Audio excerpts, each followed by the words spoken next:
মুসলিমদেরকে মারতে গিয়ে হিন্দুদেরকেই মেরে ফেলে দিচ্ছে। সরকার কি জানে না যে হিন্দুরাই গো পালন করে? কেন মুসলিমদেরকে গরু কুরবানি দিতে দিচ্ছে না? আমরা তো মুসলিমদেরকেই গরুটা বিক্রি করি। এ তো সেই 1947 সালের বিনয় বাদল দীনেশ যে সময় সুসাইড খেয়েছিল, পটাশিয়াম খেয়েছিল, এখন তো আমাদের সেই 1947 সালের মতন করে দিচ্ছে।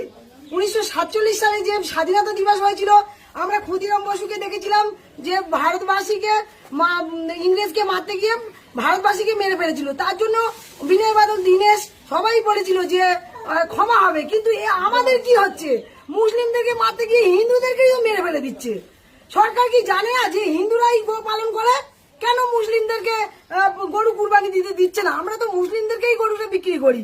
এ তো সেই 1947 সালের বিনয় বাদল দীনেশ যে সময় সুসাইড খেয়েছিল, পটাশিয়াম খেয়েছিল, এখন তো আমাদের সেই 1947 সালের মতন করে দিচ্ছে যে মুসলিমদেরকে মারতে গিয়ে হিন্দু দেশবাসীকে মেরে দিচ্ছে।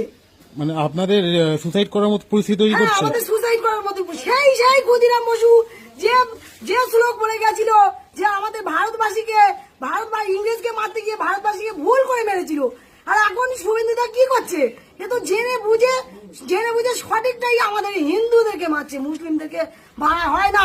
এতে মুসলিম কোনোদিন মরে না। ওরা তো বলছে আমরা খাবো না। তাহলে আমরা গরুগুলোকে নিয়ে কি করব? জবাব দিতে হবে আমাদের সামনে আসুক, নাহলে আমরা যাব, আমরা এই গরুগুলোকে নিয়ে যাব।